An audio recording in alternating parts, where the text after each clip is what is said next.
Morning mga ka-farmers dyan. Tulad nga po rito sa akin, ay isang baguhan lang sa pag-aalaga ng kalamansi.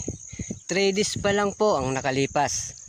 Buhat ng itinanim ko to. Kasi itong itinanim ko 200 puno pa lang. 200 puno. Unang deliver pa lang. Ganun pa man, mga ilang araw pa.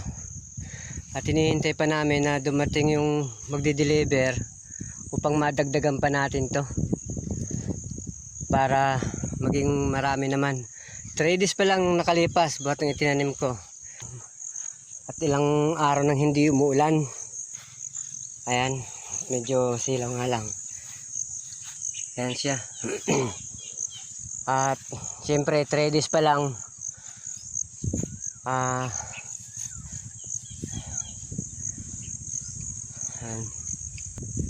kaya magtiis muna tayo sa dilig-dilig.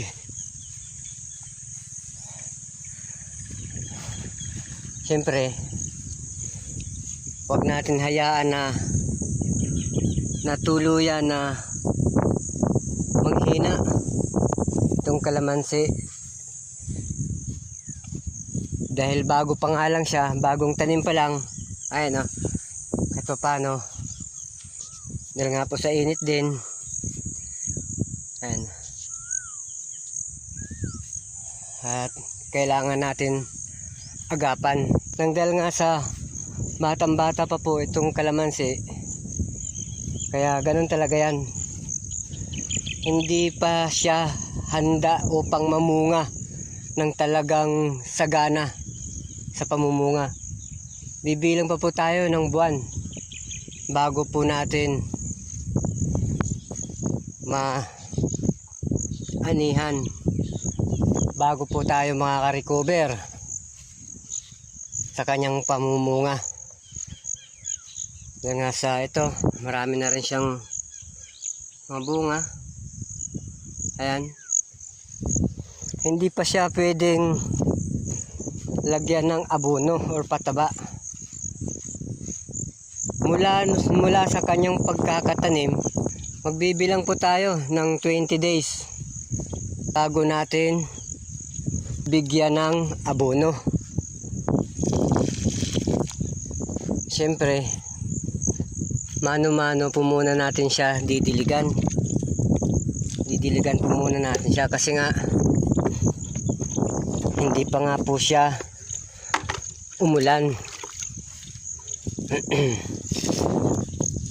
At nakahanda na rin po yung ano dyan, nakahanda na rin po yung gagawin na tangke or patubig. Sa una, magtitis muna tayo sa pagdidilig ng mano-mano. Hakot-hakot tayo ng tubig. Kahit malayo man yan, talagang sikapin mo na madiligan siya. Dahil nga po sa hindi pa po natatapos yung pinapagawang patubig dyan. Dahil nga po bibili pa po ng tangke upang malagyan dyan dito sa malapit para masupply tubig at para magiging nasa kondisyon yung ating mga kalamansi. Ganun lang talaga mga ka-farmers.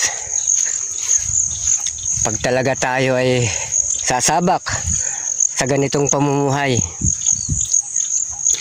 talagang kinakailangan na ihanda ang sarili. Para pag namunga naman siya, ginhawa naman. At hindi lang giginhawa ang iyong sarili, talagang giginhawa pati ang iyong bulsa. Ayan mga kaagre. Ayan, kaya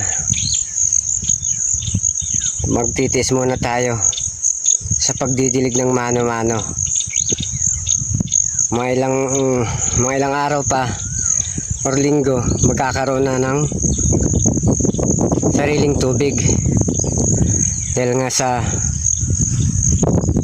first time lang po namin magtanim, ng ganitong produkto ng kalamansi. Kaya sa mga matatagal nang nag-aalaga ng kalamansi, nandyan po yung comment section.